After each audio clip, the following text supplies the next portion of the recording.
Good morning, gamers. How's it going? Um, yeah, forgot to do my intro. Good morning, retro timed. I'm Nosaj Ttimmed. Yeah, I'm Nosaj Ttimmed, not retro time. Sorry, very confusing. So, yeah, I cut myself this morning, so that kind of hurt. Um, but yeah, so yeah, that's really about it. let's get into let's get into reading the Bible for today, our first segment. So, I don't really have anything to say right now because I don't really. I think I think I'm okay right now. But the channel's like fluctuating up and down. I woke up this morning. It was like I got numbers again. So it's going back up. I'm expecting it to go back down. It's gonna keep fluctuating. I'm not expecting it. You know, I knew it was gonna grow, but I just wasn't sure. I just didn't think it was gonna grow as fast as it did. But now that we're back in the normal loop, I'm pretty happy to say that yeah, I'm still going strong, still fighting, still trying to get still trying to get those subs coming in. Still trying to create like really awesome shorts for you guys, stuff like that. So again, that's over on my Bible channel, which I'm going to be uploading this Bible reading today, and then later on in the evening, I'll be streaming here and I'll be streaming over there. I'll be having a Bible reading over there as well, later on live in the day. So today is full of stuff, but I think let's just get into chapter 22 in the Bible today. So, is it chapter 22? Hold on. It might be chapter 23. Might be wrong. Hold on. Let me check. I think I labeled it wrong. Yeah, I read chapter 22 yesterday, so we're in 23 right now. Well, all right. Let me do my recording for the other channel, and then we'll get started. So,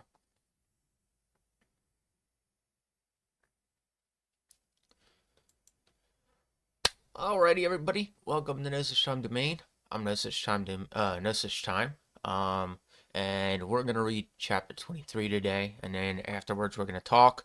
I'm gonna try to remember to do a prayer day. I missed it yesterday, so we'll do that today. But yes, chapter 23, the death of Sarah. Sarah lived to be 127 years old. She died at Kirkreth, Ara, A- Ara, Abra, Arba. So sorry. This is Hebron in the land of Canaan, and Abram went to Moron, for Sarah and to weep over her. Then Abraham rose from beside his dead wife and spoke to Hittites. He said, I am a foreigner and a stranger among you.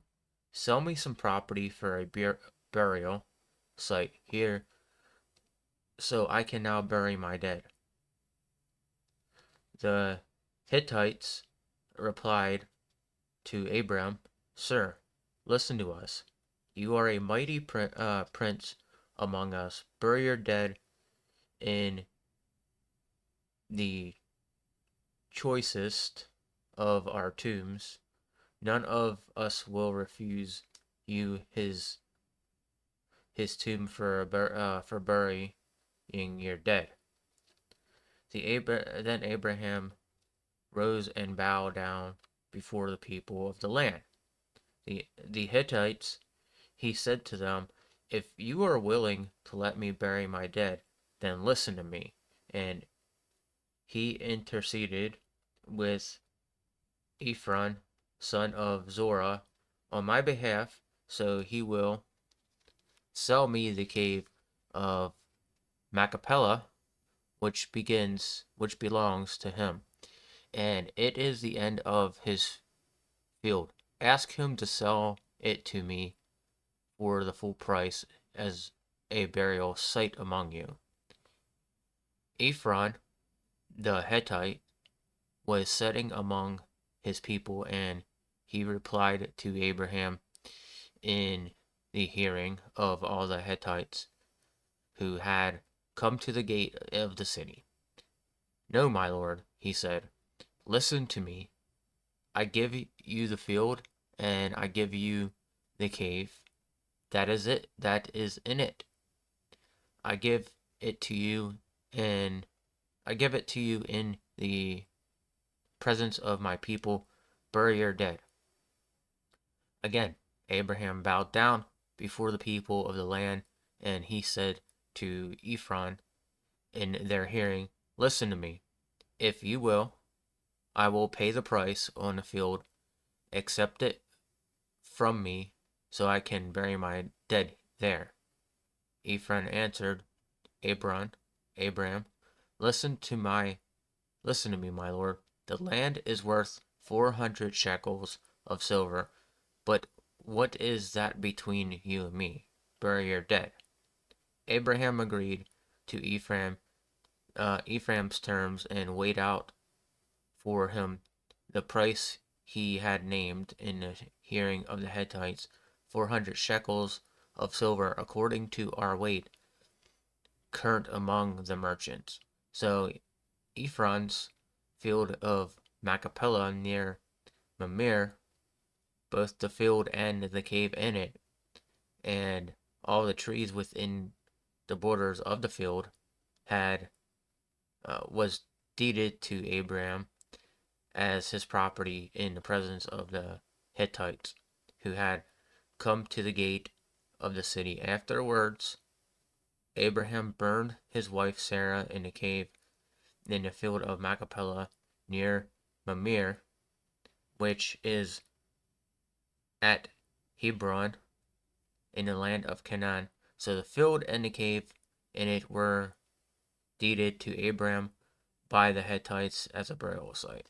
So, the only thing I got from chapter 23 is that, like, Abraham had to, barter his way to get that piece of land, and they really didn't want to give it up. I think it was the fact that they didn't want their land, him to kind of interfere with their land because they were different. So all these separation of groups, all the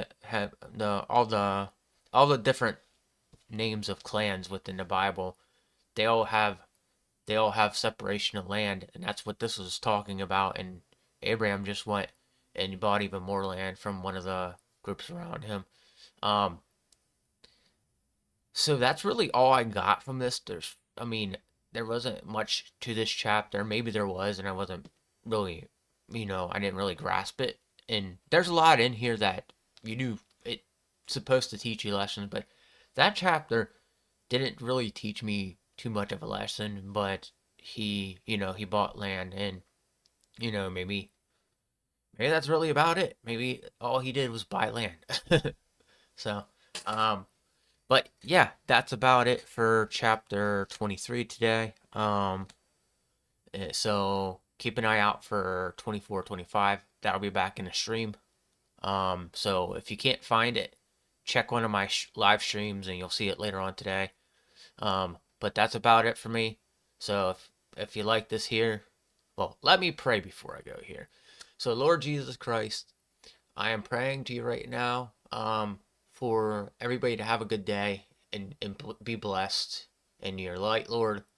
And also, if some people need direction, give it to them. Show them direction, and show them show them your way, Lord. Show them Jesus Christ's way. Lord, anybody struggling to believe in Jesus Christ, I want you to put Jesus Christ into their life. I want you to lead them to Jesus Christ, Lord. I think this year alone, I'm gonna try to bring as many people to Jesus Christ as I can for you, Lord. And also, if they don't come, make it a matter to advertise Jesus Christ to them, or something that will bring them to you, Lord, so that way they can listen to your word, and we can spread more light, your light onto the earth, Lord. In Jesus' name, amen. So, with that said, if you like all this here, I'll be seeing you next time. But please subscribe to the channel, hit the like button, and also hit the notification bell to get more from me on the channel. Nosaj Ttimmed here, and I'll be seeing you next time. Look for the stream later on today, and take it easy and God bless. So that chapter was very, very short. I didn't really, I mean, I understood that what he did, but it's just, there was probably more to it that I couldn't really pick up on, because it was about Abraham bearing his wife. That's really about it. So, all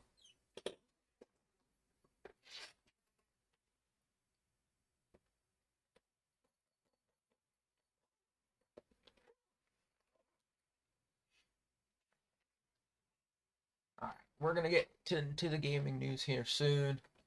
Um, give me 1 second. I forgot to do this as well. All right, I'll shrink the screen, and also let's do this.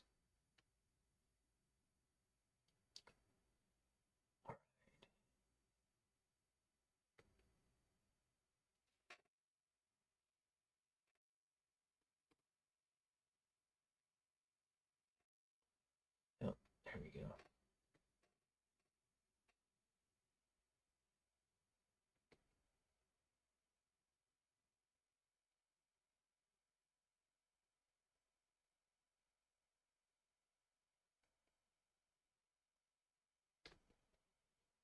All right. All right. So let's get into the news for the day. Oh my, it's cold. It's cold today. Where I am. All right. So right here. All right.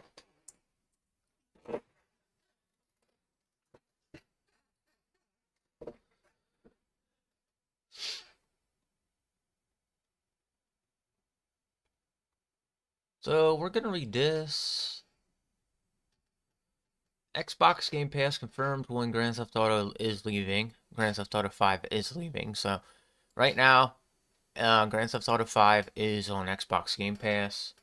I haven't played it yet, but you know, I'm sure a lot of people are just playing it right now because of the new game being announced. So, um, as recently confirmed by Microsoft, Grand Theft Auto 5 will be leaving Xbox Game Pass lineup on Friday, January 5th. Grand Theft Auto 5 was added to Xbox Game Pass on July 2023. So by the time it's removed, it will have been available for subscribers to play for 6 months. Grand Theft Auto 5 has been on Xbox Game Pass multiple times, and it has always been treated differently than other Game Pass games. Most recent times Grand Theft Auto 5 was added to Xbox. It did so as a big surprise with no announcement confirming is its arrival like is done with other games, other Game Pass games. Not only that, but all Rockstar titles that are added to Game Pass tend to leave on the day that they are other than man. Game Pass tends to leave on days other than the 15th, the last days of the month, which is when other Game Pass games are removed. Subscribers have known for a while that Grand Theft Auto 5 would be leaving Xbox Game Pass as the game was added to the apps leaving soon section. Last month, many had assumed that meant Grand Theft Auto 5 would be getting the boot on December 31st. But that day came and went with GTA 5 still available for the service. It was then available that then believed that Grand Theft Auto 5 would be a part of January 15th Game Pass departure. But now it's been confirmed that it will actually be leaving the service 10 days earlier. January 5th is the last day Xbox Game Pass subscribers have to play Grand Theft Auto 5. So they should get their fill while they still can, unless they decide to buy it for keeps, of course. When is Grand Theft Auto 5 leaving Xbox Game Pass? Grand Theft Auto 5 isn't the only game leaving Xbox Game Pass in January 2024. 4 additional games are leaving Xbox Game Pass on January 15th, with Garden's Story, MotoGP 22, Persona 3 Portable, Persona 4 Golden, all being removed. Game Pass subscribers will want to prioritize Garden State, MotoGP 22, and Persona 4 Golden because Persona 3 is actually getting a replacement in the near future. Persona 3 Reload is coming to Xbox Game Pass on February 2nd as a day one game, providing a brand new way to experience the classic game and making Persona 3 Portable's removal from Game Pass sting a little less. It's not all doom and gloom for Xbox Game Pass, though. Xbox Game Pass has also confirmed new games coming in January 2024, with Hell Let Loose coming on January 4, Assassin's Creed Valhalla and Figment being added on January 9, Super Mega Baseball 4 coming to Xbox Game Pass Ultimate on January 11th. We Happy Few rejoicing the lineup on January 11th, and horror games Resident Evil and Those Who Remain coming on January 16th. And while they weren't part of the latest Xbox Game Pass announcement, it was previously confirmed that Turnip Boy Robs, a bank, and Go Mecha Ball are coming to Xbox Game Pass on January 18th and January 25th, respectively.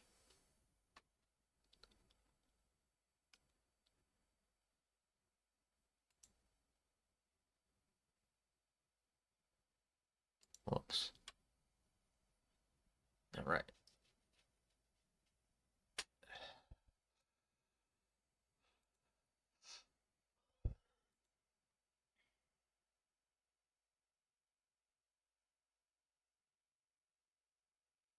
People must love this game because this is talked about a lot. All right. All right. Rumor Xbox Developer Direct may include another Shadow Drop, 2023's Hi-Fi Rush.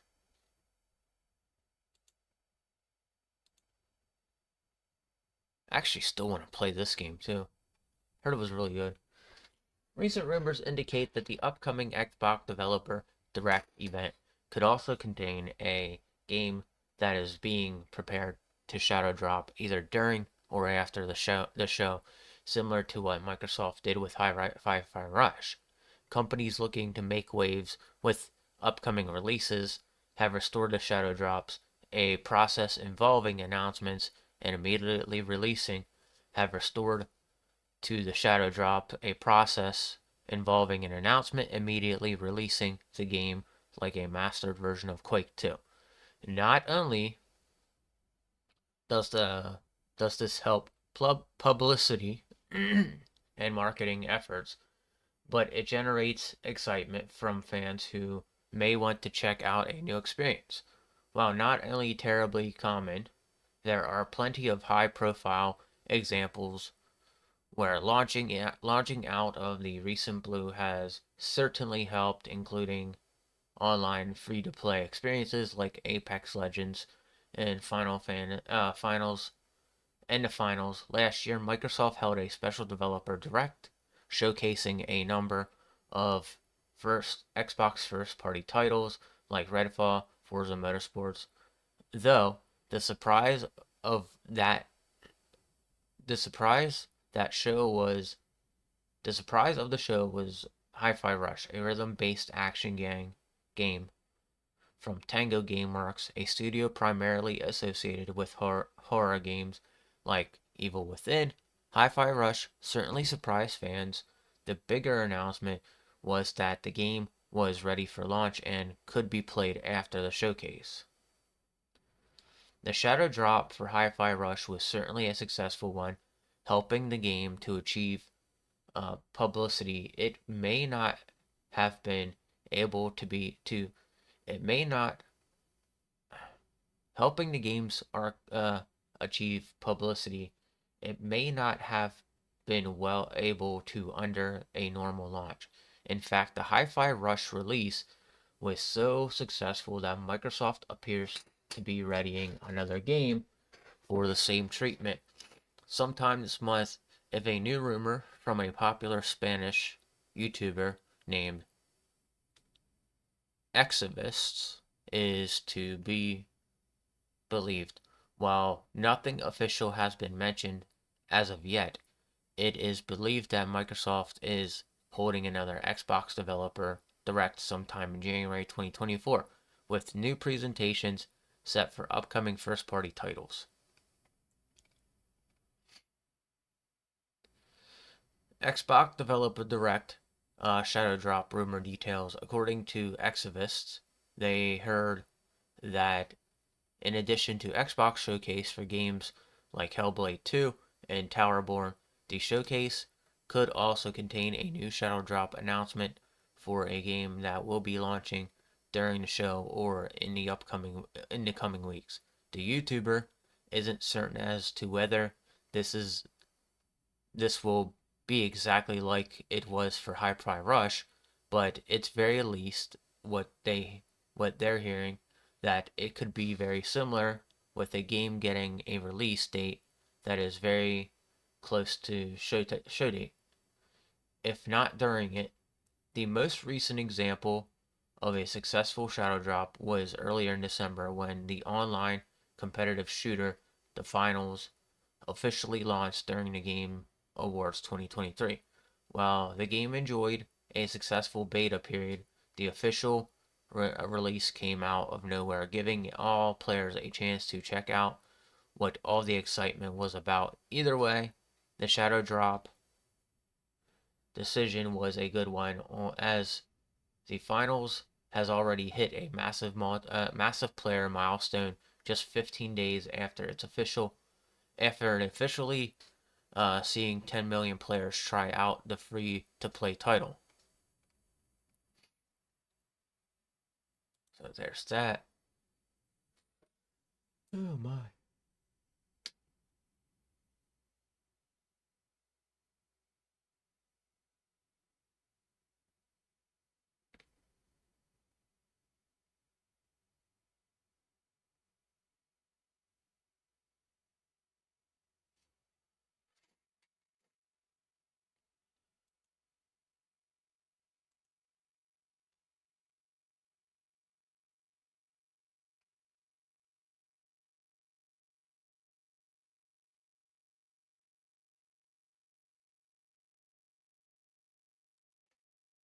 All right. So we're looking at the reveals for the Xbox Game Pass, what games they're adding to Xbox Game Pass. So, all right. Xbox Game Pass adds new game today, reveals 7 more January 2024. The Xbox, okay, so although the Xbox Game Pass was a little late to the start of the new year last year, it has come out swinging with January 2024 releasing a new game today and revealing 7 more coming through the first half of the month. Today's edition is Close to the Sun, a game which wears its BioShock inspiration on its sleeve. Its art design and world building are very similar. In Close to the Sun, players take on the role of a journalist.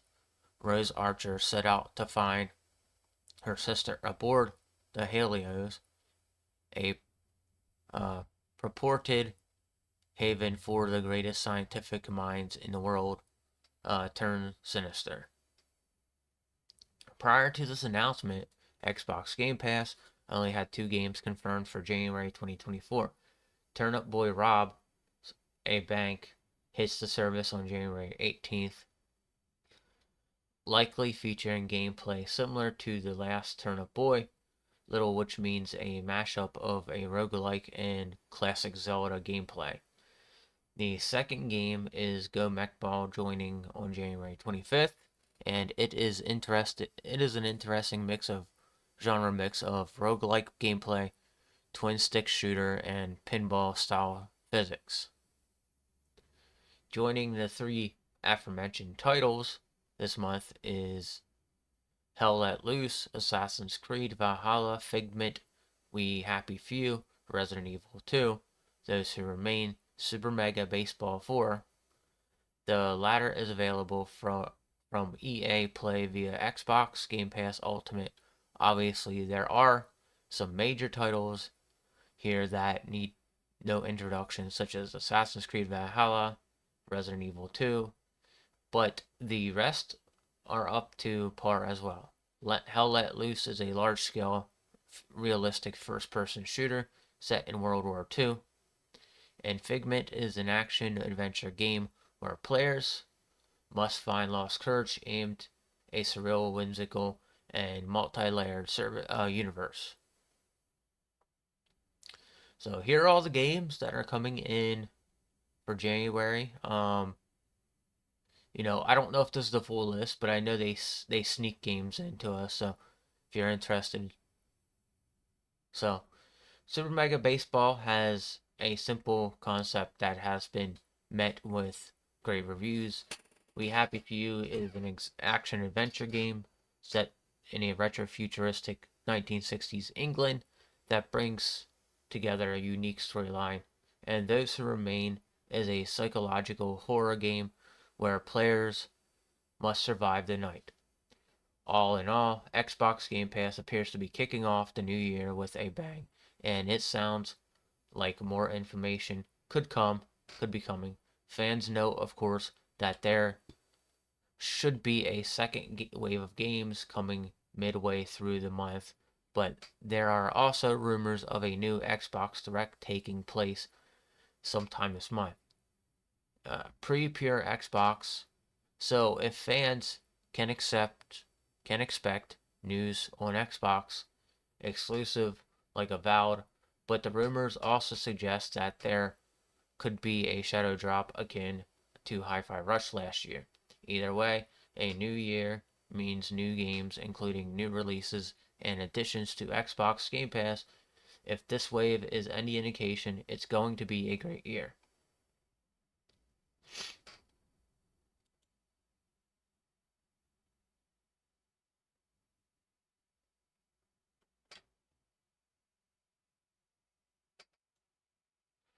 All right.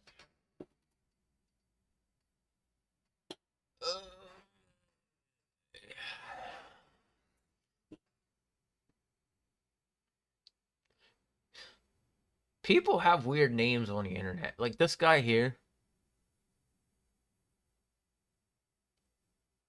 Uh, I don't know how it's pronounced that name, and I'm probably not gonna say it here because it looks like it's a bad word, but you have to rearrange the letters around. So could be nut. Yeah, could be nut.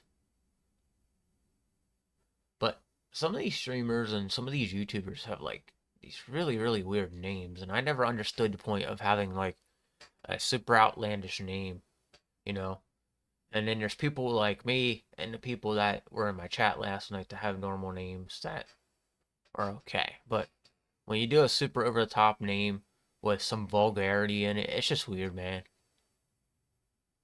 Like, and that's what you're gonna be known for on the internet. You'll have a super vulgar name on the internet, and that's what you'll be known for. And that's just, you know, that's kind of like weird, but I kind of get the point of where it's coming from. So, all right.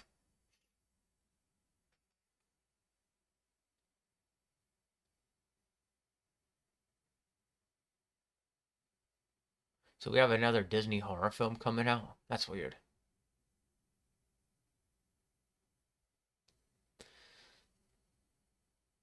Disney is at this point is doing anything they can to get into.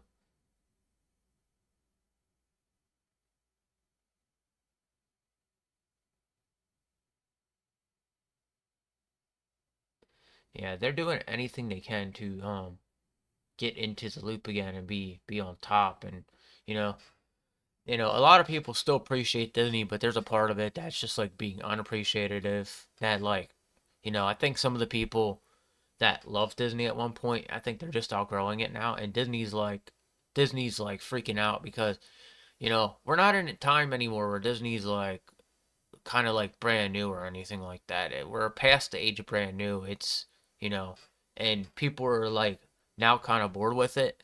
You know, back in the day, when they got back in the day, the reason they bought out Marvel was because I think they were trying to do something brand new, and now we're at the point where it's like, hold on, I want to see how long ago they bought Marvel, because it feels like more than 10 years ago.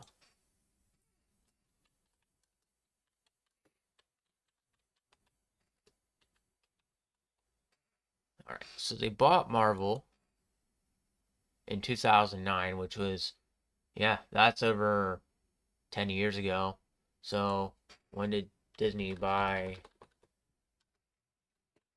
Star Wars? And they were just doing a buying spree back then. They bought Star Wars and they bought, so yeah, they bought Star Wars next. So they bought Star Wars in 2012, and then they bought Marvel in 2009, which right now it's 2024. So yeah, like 10 years later on. What's going on here?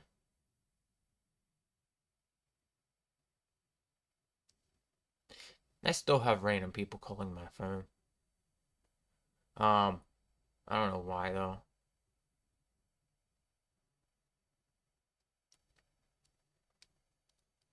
Hold on a second. Let me see what's going on here. This is probably just a useless voicemail, but I'm gonna listen to it anyway.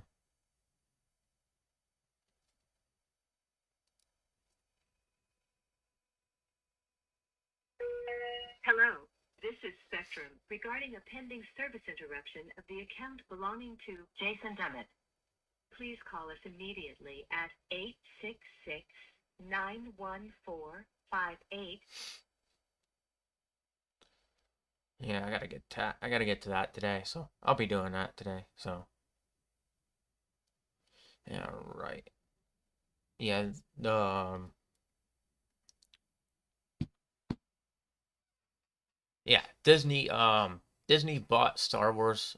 Oh, Disney bought Marvel, and then they turn around and bought Star Wars. And it's been really weird that they bought them like that so quickly, and then they haven't bought anything else after those.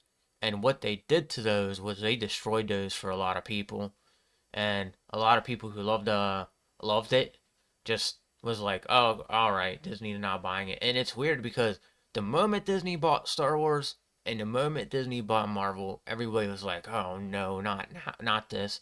And what happened a couple years later?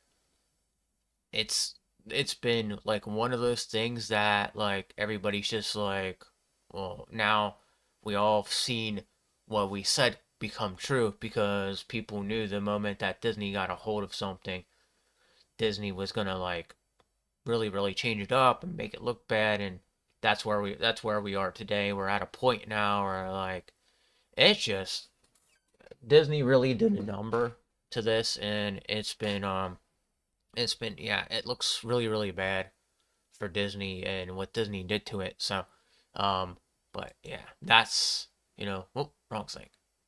That's why I'm like, talking about this. This is a point where Disney's just like they're trying to do everything they can to get Disney back on to get back in the circle again, and they're just not doing it the way they want to.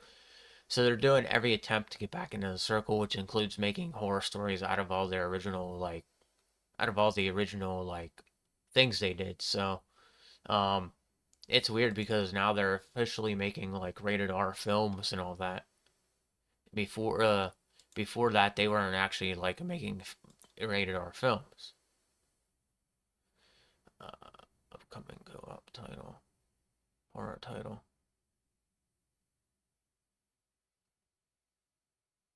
Yeah, it's exactly like Winnie the Pooh.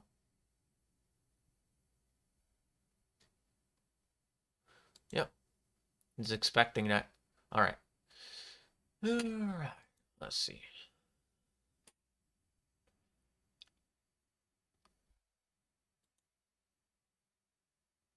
All right.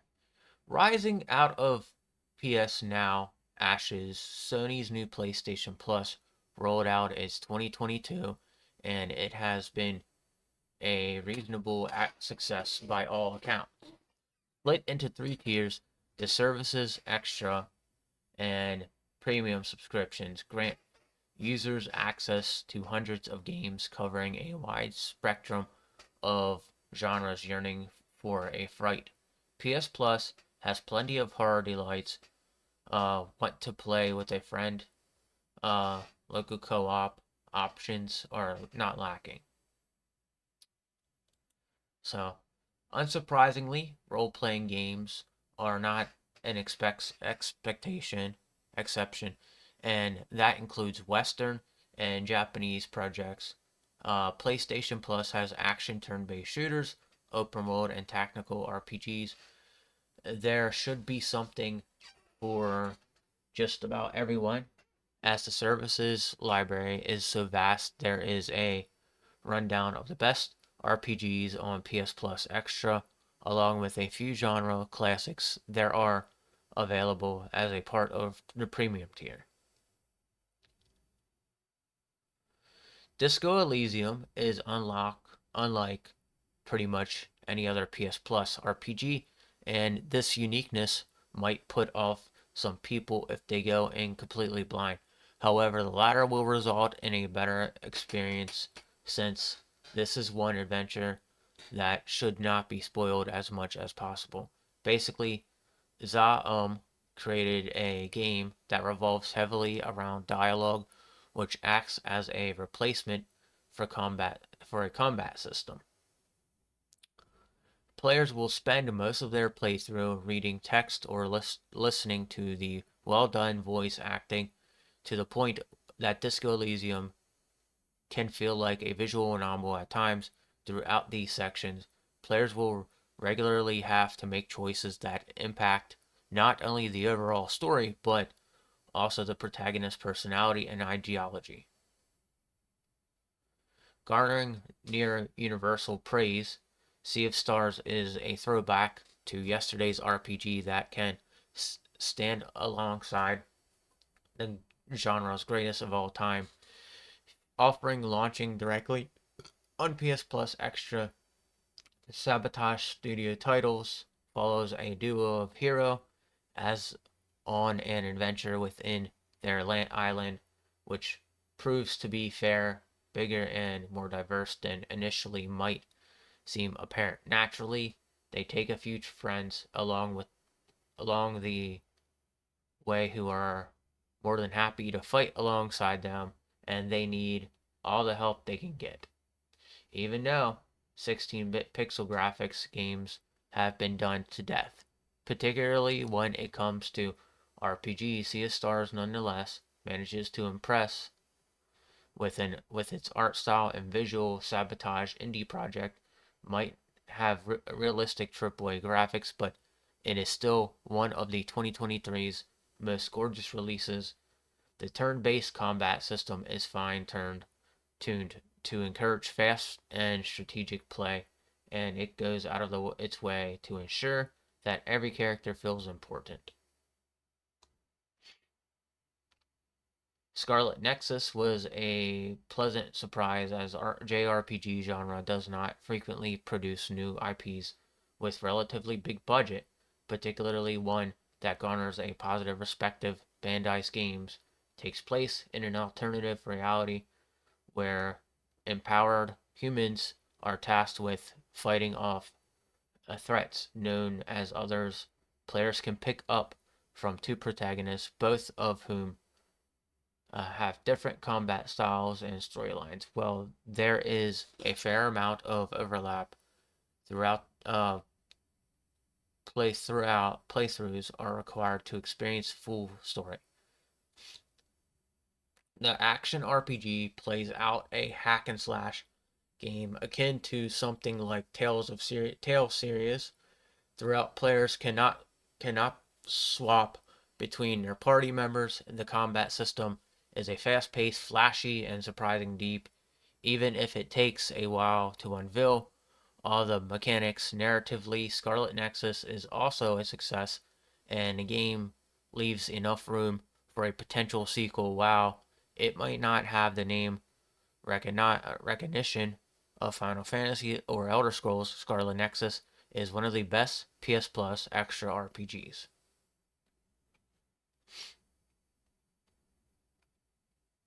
Deus Ex is among the important RPG franchises of all time, largely thanks to the brilliant original game that helped let standard for immersive sims. The sequels are all over the place in terms of equality, but Human Revolution, Mankind Divided are at the latest enough to proudly carry the license name. The latter finds Adam Jensen infiltrating a secret organization responsible for a string of terrorist attacks. Narratively, Mankind Divided hits the mark and delivers a captivating tale with interesting and irrelevant themes. Deus Ex is synonymously with Player's Choice, something reflected by the 2016 release. Adam can approach scenarios in a variety of ways. Players can opt for stealth or blast every enemy in sight, although the game does somewhat advise players to try and keep a low profile. It does not significantly push those who prefer to treat the campaign like a first-person shooter. Choices are also impact that progression of missions, which means players will want to at least play through the story twice to get the full experience.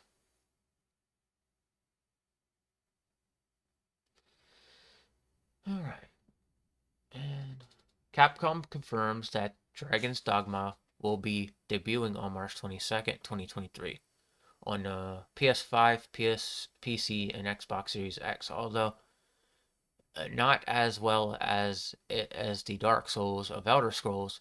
This action RPG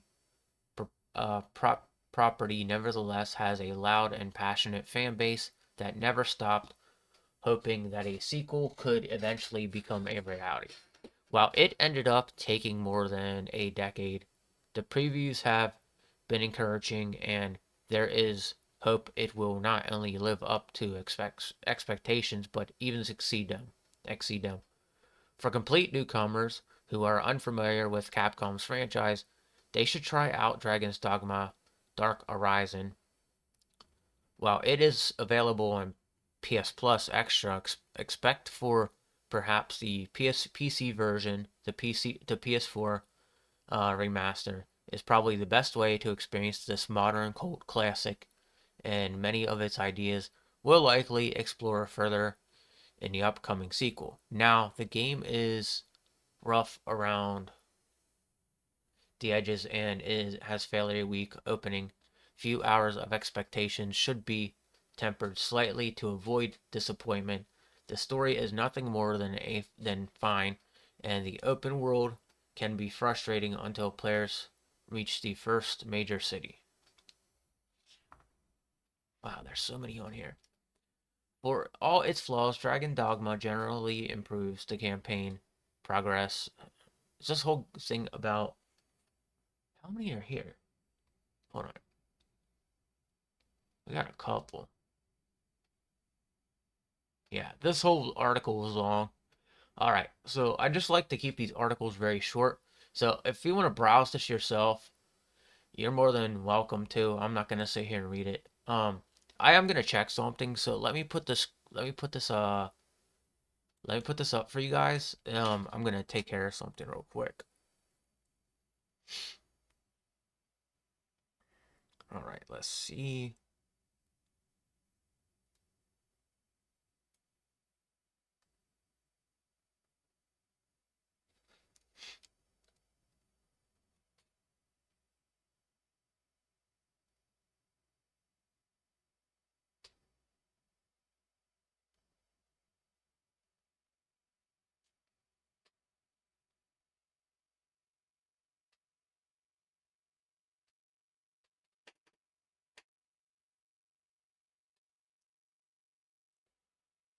All right.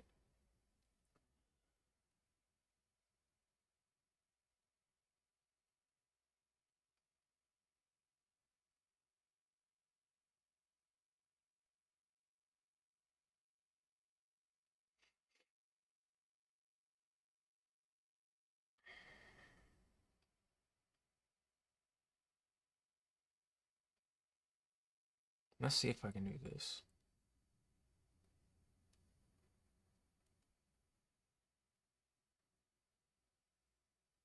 What is going on?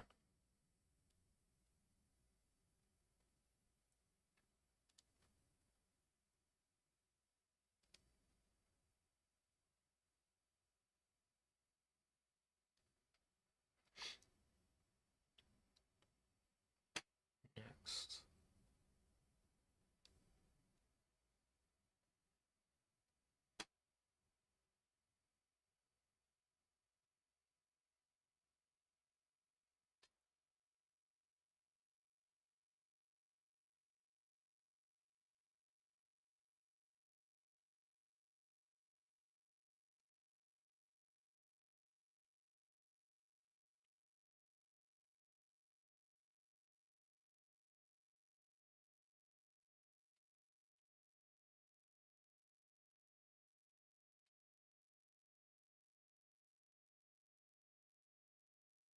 All right, that's not doing anything. All right, let's try this.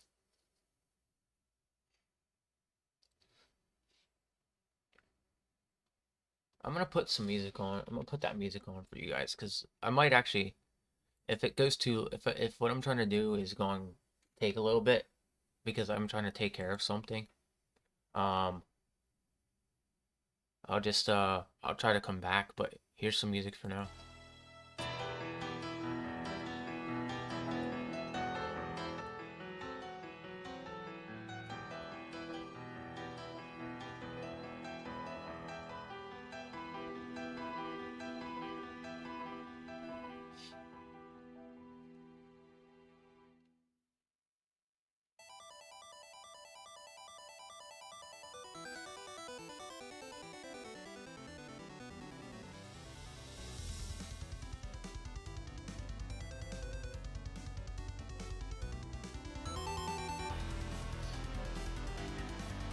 Come on.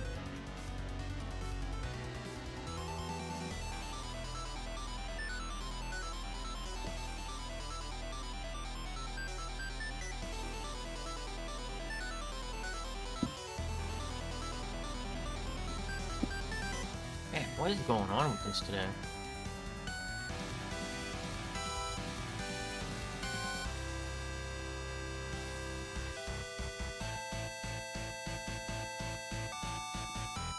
There we go.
All right, taken care of.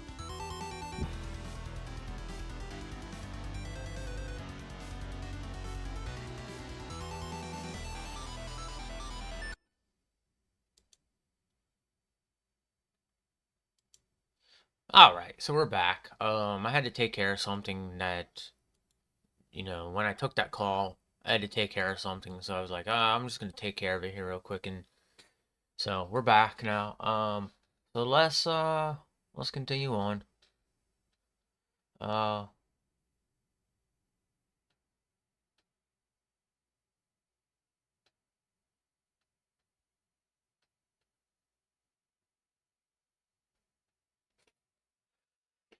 all right.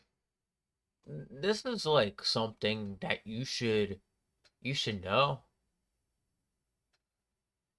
So okay, so the synths in Fallout are like robotic human beings. They're artificial intelligent human beings. The actual humans are actually flesh and blood like you and I. It's just that's weird that they like even had to break that down because anybody that plays the game should know how easily that is to understand that. Why is my stream like this?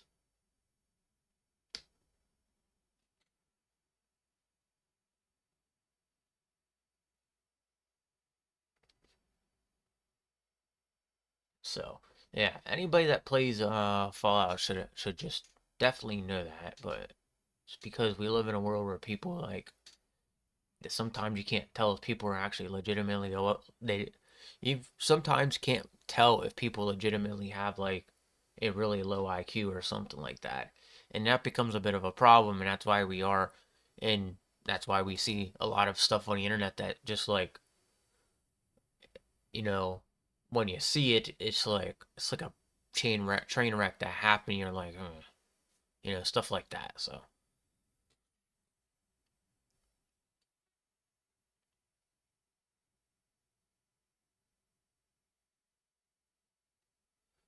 all right. So,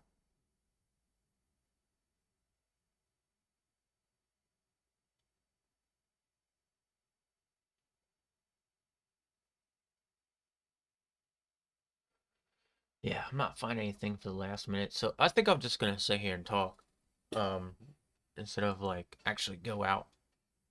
I don't have too much to talk about right now.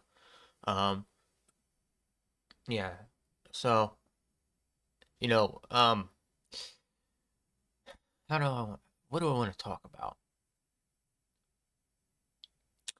I think this year in 2024, I'm gonna make things are really gonna count this time. There's gonna be a lot of there might even be changes here on the stream.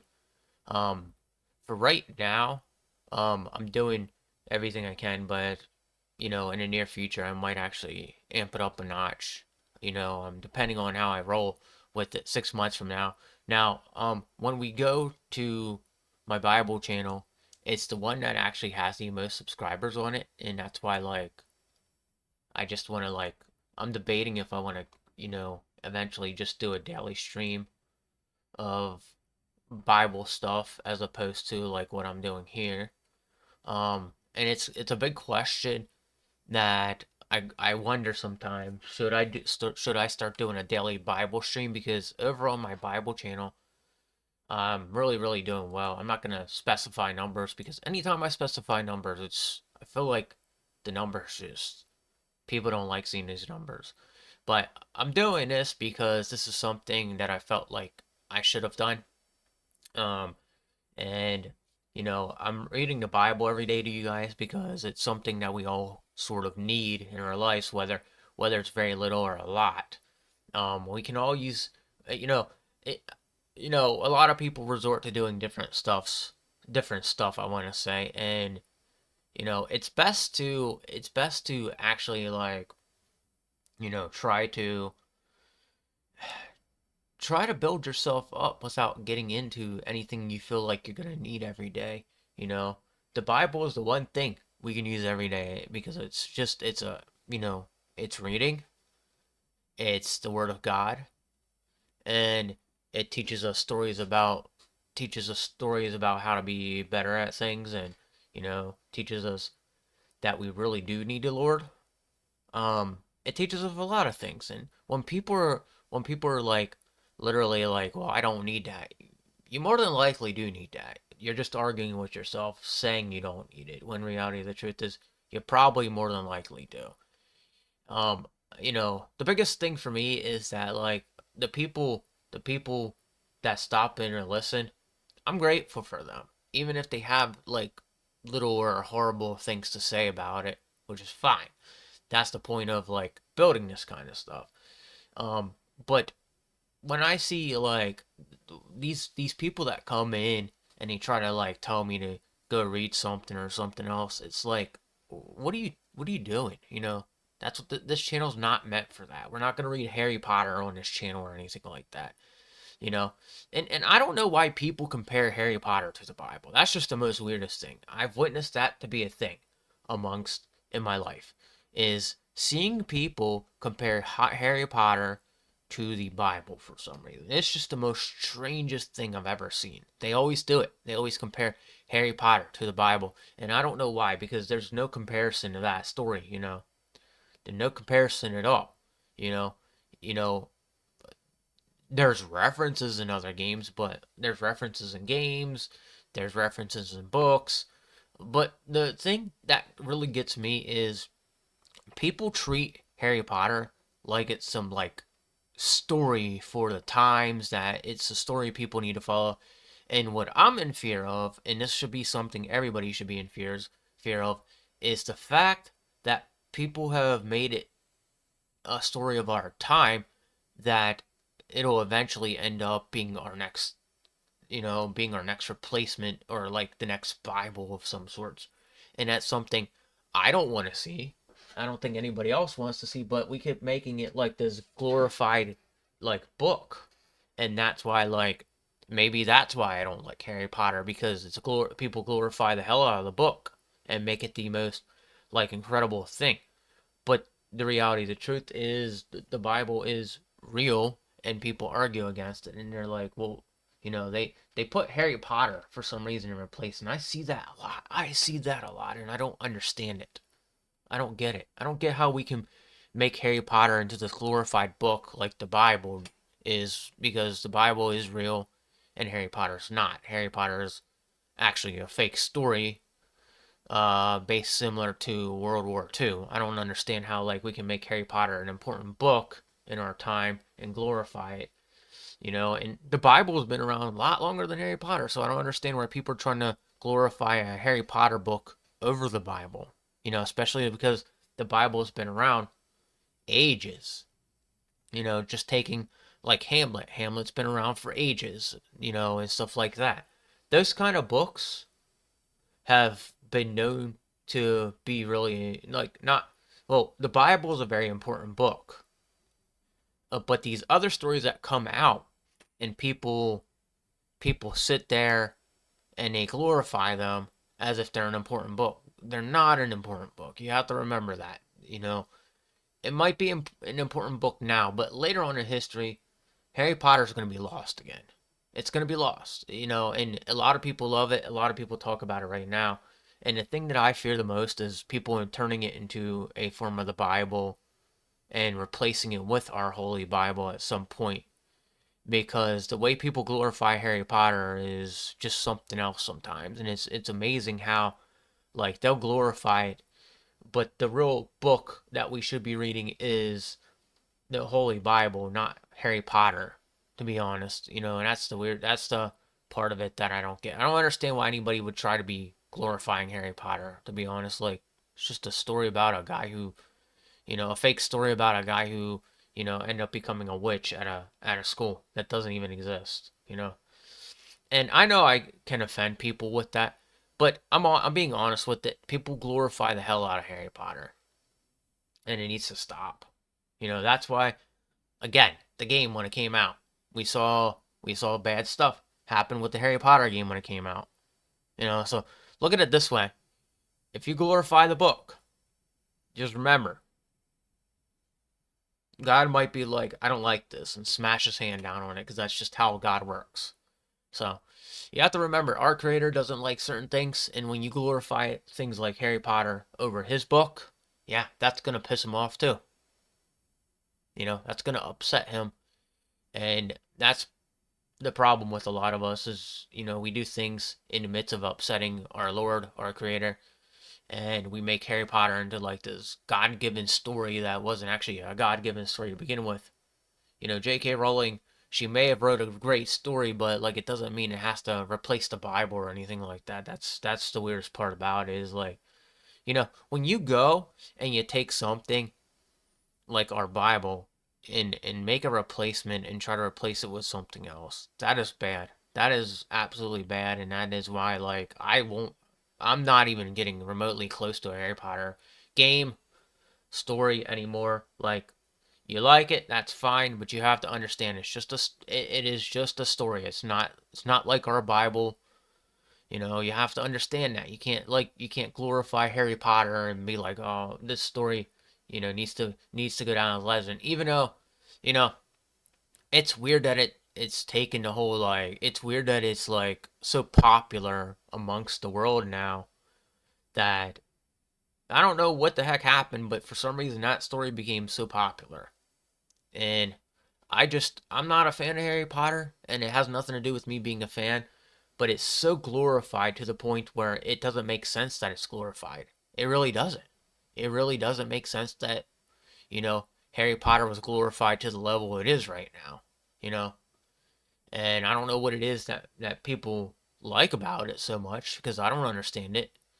But, you know, me growing up, I was never a fan of Harry Potter. I chose other stuff over Harry Potter. Like, as you can see, my most beloved game, the thing I like the most, is right back here behind me. You can obviously see that that's the stuff that I really, really enjoy, you know? But glorifying it to a level where you feel like it's above the Bible, that's just something else. That's bad. So, but anyway, I'm getting out of here. I'm gonna go upload the Bible reading over to the channel, and I'm gonna do a Bible short on the other channel. So go check that out. I will also have a review up later today, even though it's very, very, very late because that game came out years ago. But I'm gonna do a review on Skyward Sword HD remaster and let you guys know how I enjoyed that. Game mechanics are not my favorite, but yeah. So, all right. So with that said, I'll be seeing you guys later. I'll be back tomorrow morning with a um gaming news Bible reading stream. I'm off tomorrow too, so but with that said, guys, take it easy and have a blessed day. And check out my other channel. And also, please subscribe to this channel if you're watching me. Thank you.